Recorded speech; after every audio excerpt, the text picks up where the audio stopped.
Hi, welcome to the new Science of Psychotherapy podcast, In Conversations With.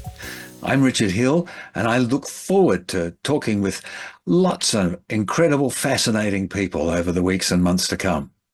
Look for us wherever good podcasts are played and also on our Science of Psychotherapy YouTube channel. So today, I'm in conversation with Dr. Lou Cozolino. Now, let me read a thing or two about Lou. Now, he practices psychotherapy and consulting psychology in Beverly Hills, California. He received his PhD in clinical psychology from UCLA and an MTS from Harvard University. He has been a professor at Pepperdine University since 1986, and he lectures around the world on psychotherapy, neuroscience, trauma, and attachment. He's written just some of the seminal books of our understanding of neuroscience and also of being a therapist. His wonderful book, The Making of a Therapist, The Neuroscience of Human Relationships, The Social Neuroscience of Education. And today, I want to talk with him about his new edition of The Neuroscience of Psychotherapy, Healing the Social Brain. This is his fourth edition of this seminal text that was the basis of so much of my learning and education in neuroscience about psychotherapy. So let's go talk to Dr. Lou Cozolino in Beverly Hills, California. Well, Lou Cozolino, my wonderful colleague and great friend, who we have not shared enough beers with lately, but it's so good to see you. You've been busy, I've been busy, but this is a great chance to get back together because you have a new edition of that wonderful, what is just a fabulous book, an influencer in the whole industry, The Neuroscience of Psychotherapy. Welcome. Thanks. And tell us a bit about what you've been doing and this new edition. Yeah, thank you. Yeah, I'm excited about this edition and also something that's sort of working parallel to it. The big addition, the big addition to this edition is the expansion and focus on executive functioning, which I've been working on for a number of years now. And in fact, I've over the last year or so, I've been working with a couple of colleagues to write a book that will be called something like Executive Functioning in Clinical Practice. And so the original ideas and the foundation of those ideas for the book I'm working on actually were incorporated into this fourth edition of Neuroscience of Psychotherapy. So it's sort of like running a flag up the pole to see kinds of reactions and the like, but it's been really interesting for me because, and I don't know if it's the same in your neck of the woods, Richard, but people are talking about executive functioning more and more. And when people are, especially when it comes to kids who are having trouble in school and the proliferation of neuropsychological testing and all of these other things they're doing to try to figure out where in the brain executive functioning is and how do we assess it and what do we do about it. And I've been dealing with this for decades now, where maybe scores and scores of kids and adults that have come to me with executive functioning and ADHD labels, right? The vast majority of them have no real organic brain problem at all. Right. And when you go through all this testing and everything, what you find is that they're either highly anxious or they're having difficulty with the family or they're being bullied or they're having questions about their sexuality, or especially since the pandemic, they're hyper anxious because of what looks like it's happening to the world. Executive functioning diminishes, but the testing doesn't help us, or a cognitive approach really doesn't help us to understand what's going wrong with executive functioning. And so in the model that I'm proposing in this fourth edition, and then the work I'm also doing that's going to be published after this, is really looking at, I've developed a three-system model for executive functioning. And you might have been aware of this. A lot of talk in neuroscience now has shifted from localization and trying to figure out where in the brain does what, which is really how we've been dealing with executive functioning. It's sort of a cognitive top-down process from the prefrontal cortex to really look at the evolution of executive functions and the fact that we have multiple executive systems. And these different executive systems are, they account for things like affect regulation, attachment, epigenetic processes, self-awareness, self-reflective capacity. And so the model that is in this fourth edition really reflects a much broader view for clinical use of executive functioning, right? Where instead of having this disjointed, solely cognitive model that's been, in the field for the last 60, 70, since Luria, basically. And even though Luria was incredibly aware of the fact that cognition is contextualized, when that got brought into science, the contextual stuff was washed away. And it all came about psychometrics and localization and behavior and all of those things. And so I think it's really time, in a sense, we've got to revitalize Luria and that sort of full body perspective and sort of a humanistic perspective to executive functioning and really recontextualize it and put it in a clinical context, because most clinicians feel like, well, I don't know what to do with executive functioning deficits because they think it's something neurological and only scientific. But for most of our clients, it's psychological, relational, emotional, right? Yeah. That is undermining it. And we've got the tools for that. So we know how to treat it most of the time. Yeah, I mean, I've heard you speak about this a few times, and I remember the very first time it was a conference in Australia, I think, and there were some audible gasps in the room when you said, "I think we need to relook at this," because everyone's going, "Oh, I just learned it," um, which is, but yeah, this way of that we've had over the time of segmenting the brain, dicing it up, saying that this area creates this activity, which creates this, and this does that, and of course a very linear approach, which is always a good start to understanding things, to look at the internal sort of connected systems, but then looking at this flow and integration of activity that's not just about sort of the dorsolateral, coming in and making some interference, and the ventrolateral checking your emotions, and looking at areas in the limbic area, looking at things that we call the default, sort of your midline. So a lot of these re-understanding of the technicalities, and maybe that's all we need to say, is that there is a re-understanding available of the technicalities, and just spend a little bit of time now on this thing of, yeah, but how does that manifest in the human experience in the space? And Right. you've hinted to it already, is that what you find is that actually there are interferences that are going on in the subcortical regions, in sort of areas of dysfunction due to a previous trauma, attachment issues, these sorts of things. But particularly, and this is where I'm finally coming around, I'd love to start talking about just the clear and present dangers, just the anxiety and anxiousness that's occurring right now, because the world is not a place, or is a place that requires a certain degree of anxiousness, or stimulates it, and how this affects this ability to be able to regulate yourself. Is that a reasonable question there? Yeah, absolutely. And I think the most of us are very facile with referring to the amygdala as as this and amygdala hijack and being triggered and all of those things. And that is absolutely true based on the work of Ledoux from the 90s with the animals that he worked with.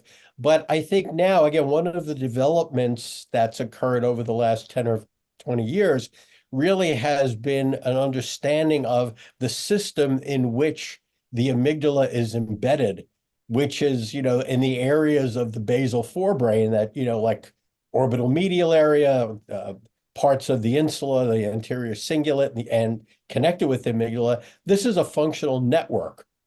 And we talk, and we can, call it the salience network. That's what, many neuroscience researchers are calling it now.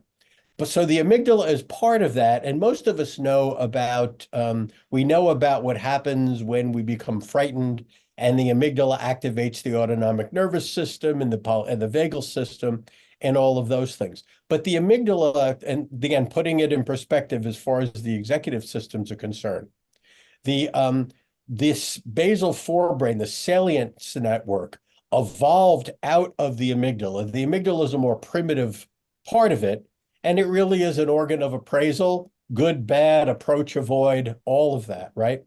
But in the process of evolution, our cortex and all kinds of, all sorts of networks throughout the brain, especially in the cortex and at the base of the cortex, developed to navigate the external environment, and the DMN evolved to navigate the internal environment and the interpersonal environment. But going back to the salience network became a kind of switchboard. So the amygdala plays a role in that, but not only are we getting triggered and having a fight-flight reaction, but when we're not having those reactions, the amygdala and the salience network is orchestrating these two other executive networks, right? To guide us to attend to the external environment, to the internal environment. And in many situations, especially when in with therapy, we need both of those. We need the default network, the default mode network, to navigate our inner and interpersonal worlds, but we also need the frontal and parietal systems, which some people call it the task positive network. I just call it the second executive system, right? There's so many names for these things. Oh, yeah, no. But the salience network is actually now we're learning that it's orchestrating the activation and the involvement of these other systems. So it isn't just inhibitory. It actually is almost like the conductor of an orchestra. And when you think about executive functioning is all about navigating space and time in the face of a challenge. And so we have these different networks, and optimal executive functioning is where the proper activation and cooperation between the networks become utilized and can be applied to the situation. So my whole notion of executive functioning is getting more and more, as it gets more complex and more sophisticated, it's also accounting a lot more for like the types of things we deal with in clinical practice. Because it isn't always, on-off switch, fight, flight, all of that. Day-to-day life has all sorts of subtle dimensions of our ability to perform properly and ways in which we are suboptimal in our performance. So I don't think that this three-system model is going to be the end of it. I think we're probably just going to keep discovering things. But I think it's a step in the right direction from this very simplistic homunculus in our prefrontal cortex to really looking at the complexity based in evolution, development, attachment, epigenetics, and really put these things together so that clinicians know how to deal with these things that are called executive function deficits that aren't related to physical brain injury. And 99% of them aren't related to physical brain injury. And that's our bailiwick. Yeah, I mean, as you say, we've got therapies that work with emotions. We've got therapies that work with stuck traumas. We've got these therapies, and I mean, I've always felt the fascination because, as people know, I came to the world through acting, where I did a lot of experiential engagement with human behavior and played a lot of people who had a lot of these problems, and finding that framework was really interesting as a performer, and then looking at people who come in and going, okay, how is their brain performing, and the degree to which understanding these breakdowns actually enrich your capacity to present the therapy that you have been presenting maybe for many years. Mhm. This is something that I think is terribly important. And how do you feel about the nature, the importance of the therapist knowing more deeply about the way the wheels are turning, the way the wheels are interacting, that it helps them understand their therapy better? How to be a more effective therapist, I suppose, is which is one of your wonderful books. Uh, Yeah, yeah. what do you No, think on that? I mean, I think, we need complex ways of thinking about complex issues. And what I see primarily is we have simplistic conceptualizations to explain complex issues. Yes. And so it's like, it really is like hitting every problem with a hammer. And I think, and also because of the religious nature of psychotherapists, right? We tend to become devotees in particular cults. And so we select a dogma and then we lose, we sort of lose perspective on the 100 other ways we could be looking at the same problem.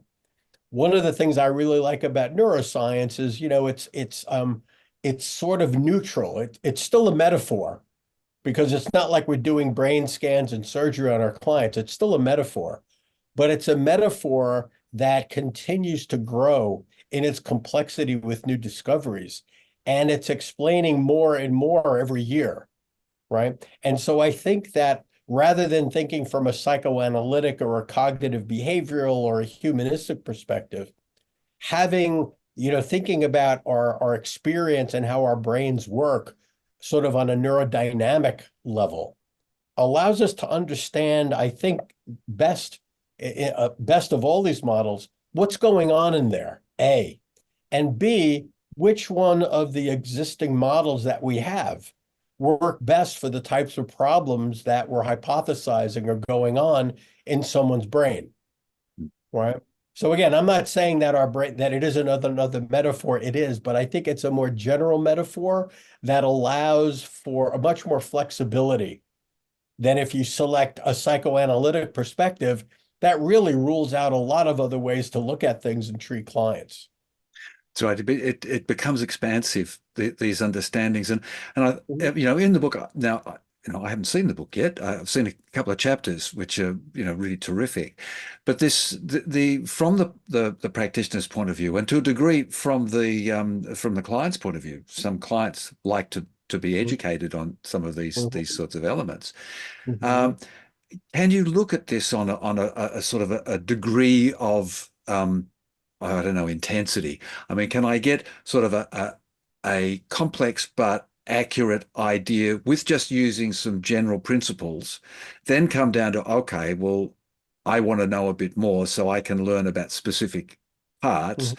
and things. Then I can come down a little bit more and maybe I can get more into the names of them all and then maybe even the biochemistry or something. Are there levels of knowledge that you can take, but they all, regardless of what suits you, be Mhm. useful, still be useful? Yeah, I mean, I feel obliged because of my training to provide a lot of information, a lot of the sort of the theoretical foundations in science for the theories that I'm constructing, because I guess I shouldn't just be able to pull things, pull rabbits out of my hat, because that's kind of what I see in sort of pop psychology and in religion and all, just ideas. People say ideas and they're true because I said them, right? Yeah, and So and the simplistic frame of them. Yeah. yeah, but so I think what I do is I put the information, I try to get as much of the science as possible into charts that people can skip over so that they don't lose the narrative thread of the story that I'm telling, right? But some of it's necessary, but I like to give lots of references so if people want to test the theory, they can actually go to the lab, the bench research and see what it is, that I'm basing these things on. But yeah, you can take it,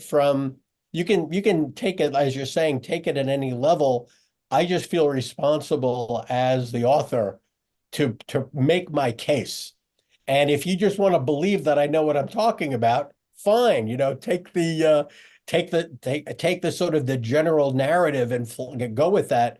But I do think that the deeper you can dive into the sort of the nuts and bolts of what's happening in our brain, the more deeply you'll understand how to utilize the model and be flexible with it in a therapeutic context. Yeah, and that increase your ability to know the person in front of you. It's the I mean, I'm doing a lot of work now. A lot of my focus is on the nature of responding to what comes from the client in the moment to Mhm. moment. And I must admit, years ago, you may not remember because it was one of our very early interactions. I had a client who had this issue where she couldn't get into things. She couldn't get a feeling for things, and she was having terrible trouble. And she recalled going to one of those big motivational businessy, things, and everyone's jumping up and down, going hysterical. And she said, and I'm just sitting there going, meh. And they took her off to give her some sort of simplistic therapies, and that just made it worse. And I was looking in your books, and I think we spoke about it. But what happened in my mind's eye, because I had a fair amount of neuroscience at that stage, but not a lot, but a fair amount, beginning stage, and I just felt like there was a door, there was a sort of a metal sheet between in going down in ahead that was blocking something. Mhm. Anyway, engaged with you, and you said, "What about alexithymia? Have you had a look at that?" Which of course is a lack of connection between frontal cortex and limbic. So just a little bit of knowledge I had gave Mhm. me a creative insight into something, just an imaginary insight into thing, but it was going into the detail. I find it exciting as a therapist to be able to get a felt sense on a much deeper biological level. Do you think a lot of therapists are comfortable with that? I think there is the intimidation factor. Like I find that there are some, especially seasoned therapists, who feel like they know everything because they've mastered their dogma, and they sort of have to reduce everything. It's sort of like people that are like a politically far left or right. They already know everything and they're not really open to new things. So there's that one end. The other end of the spectrum are students that feel so overwhelmed by learning everything about the field that it's like, please just tell me simply what to do, right? So I think that I think who I'm writing for are sort of the people in the middle, like the people that have been practicing for a decade or 15 years or so, and they've worked their chops, they feel comfortable what they've learned, doing what they do, but as like same like with all of us, we run into walls and it's like we're looking at something, we don't quite get it. And I'm very insecure about ideas that I have because I never know whether they're just, sort of are they real, or are they just some like a bit of an undigested potato, like Scrooge said, when he saw Marley. Like, I don't know what it is. But the thing that I hear from the people I'm writing and talking with is that it helps them be able to have that similar experience to what you did, Richard. It's like, oh, that's just another way to think about it. That's dogma free as far as any kind of cl like clinical or dynamic conceptualization, whatever. So it can fit anything, but if it's actually going on in the head, we've got to explain it somehow, right? Mm. And I think one thing that really supported, I think we've talked about this before, for the last maybe 10 years or 15 years, I've been doing a lot of corporate consulting with executives. And so I think my thinking about the executive brain really got pushed by talking about this all the time and thinking about the model of a business and what's the role of a CEO and what makes them successful or unsuccessful and all of that. And what I found and what really is encouraging is that the guys, mostly men that I've worked with, some women, but mostly the men that I've worked with who are at the, like upper echelon in corporations, they can use this three-system model to identify strengths and weaknesses and target those weaknesses and have a good explanation. Because why am I so successful in all of these things, yet I really am not good at that thing? But if you look at this three-system model, it usually has to do with, they're where they are because they're bright cognitively. Their frontal parietal systems work fine.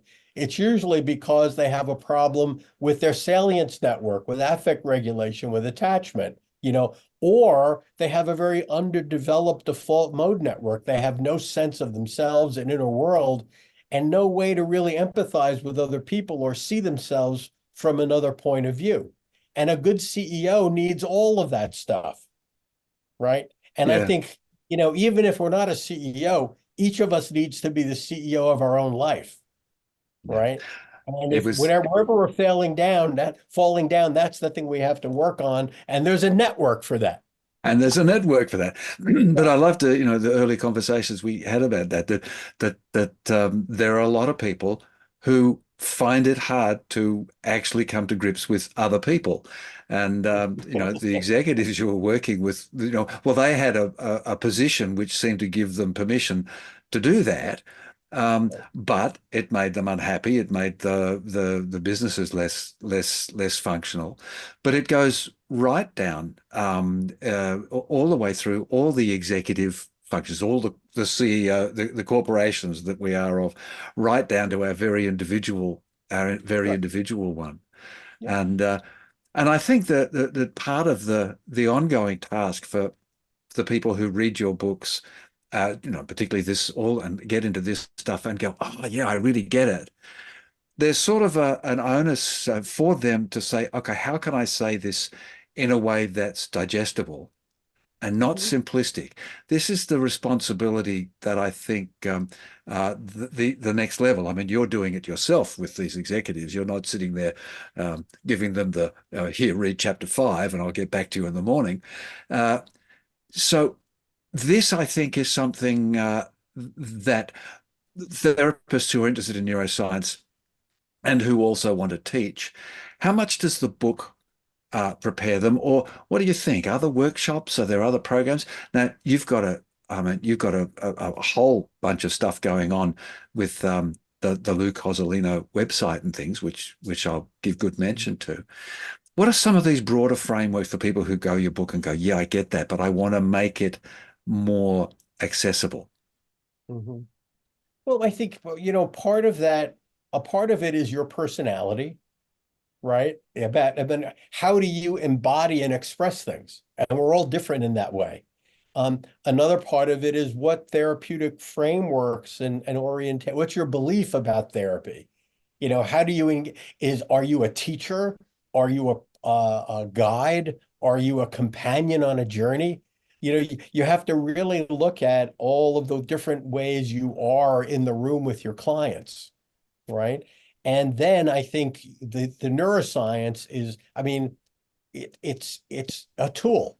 It's a conceptual tool. It's a way to understand and organize what you're doing so that you can learn more deeply what's going on in your client's brain and figure out how to adapt all the things you know anyway to fit the situation, right?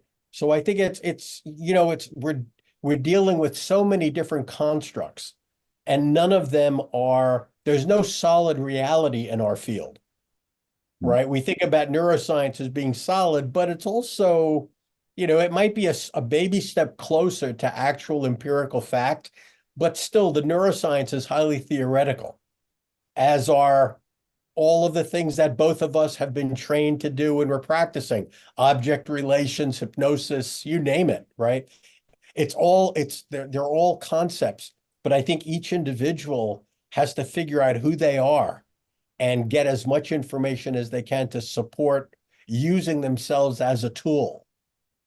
Yeah. It's like you can't, like I'm thinking of acting, you can't really think about how to act without involving your body. And to some extent, the psychoeducation that you might impart or that clients might request, those parameters there you said, I think exactly convey to them. Yes, dear client, but what's your intention? What's your persona? What's your approach? And to help them in that way, because I think a lot of people are becoming very interested in neuroscience, and I see a lot of material out there that I don't know whether I say it's good or bad, but it concerns me. The there's an easy way of saying things, and there's a correct way, and the brain tends to be a little bit more needing to be correct. So we've got to keep an eye on that.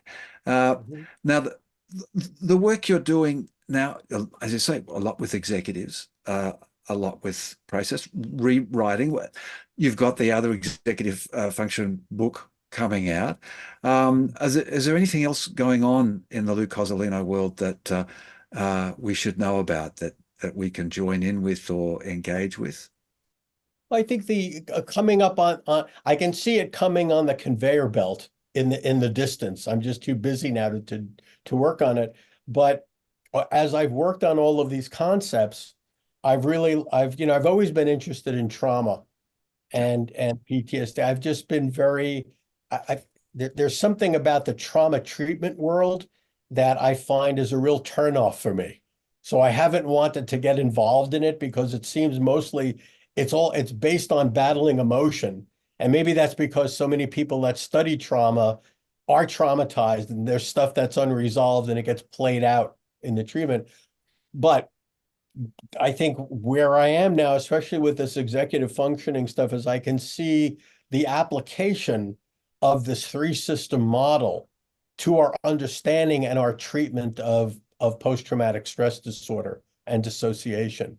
So I think that's kind of the next step because if you look at, I don't know if you use the DSM, in Australia, but yeah, I mean, even in the United States, people are getting less and less impressed by it. But anyway, for forever, since 1980, when I remember opening my first DSM-3 when I was a student, it's had these three symptoms of PTSD, intrusion, avoidance, arousal. And it's like, yeah, so what, right? And then now in whatever it is, the DSM-80 or whatever one they're up to now, they have another sort of garbage category that talks about cognitive dysregulation or dysfunction or whatever it is. Um, and with the three system model, I think I'm going to be able to develop a much more comprehensive and sort of like neuroscience based symptoms related to fragmentation of the experience of self, disconnection from the group mind and empathy and connection based on the default mode network. And also thinking about the salience network, one of the things that happens, when we're traumatized is that the salience network goes off balance. And one of the things it does, just like, and this is where, what they've found with EMDR and all, is when we have PTSD and we experience something new, our brains don't get activated to learn something new. They actually get activated to remember something old. Yes. And I suspect that that is part of what the disruption of the salience network is probably related to that. So autobiographical memory is getting activated instead of frontal temporal hippocampal systems to update whole learning. And so I think that if using the three system model, we're going to be able to have a much more organized and a much more organized system to think about association, dissociation, how the brain is operating at a higher level, and also what explains a lot more of the symptoms related to internal experience and relational experience that has never been accounted for by the DSM. So that's on the horizon. That's kind of probably my next, feels like it's inevitably approaching. Yeah, I mean, you've been talking about it for a while and formulating it and getting it and bringing the thoughts Yeah. together. So I'm looking forward to that because it is difficult in the trauma field because people just feel awful, and they quite reasonably want to feel a bit better. And there are many, many ways that we can feel a bit better. And one of the things I've been talking about a lot is the nature of the way that almost anything has the potential to create a beneficial change. Everything from just a pat on the shoulder to some process like EMDR, so on and so forth. I had a client the other day who said, I did EMDR and it didn't work. And anyway, we then went on and did something that was very positive. And I suggested to her, I said, maybe the EMDR did work in its frame and in the context of the context, using that word, it needed.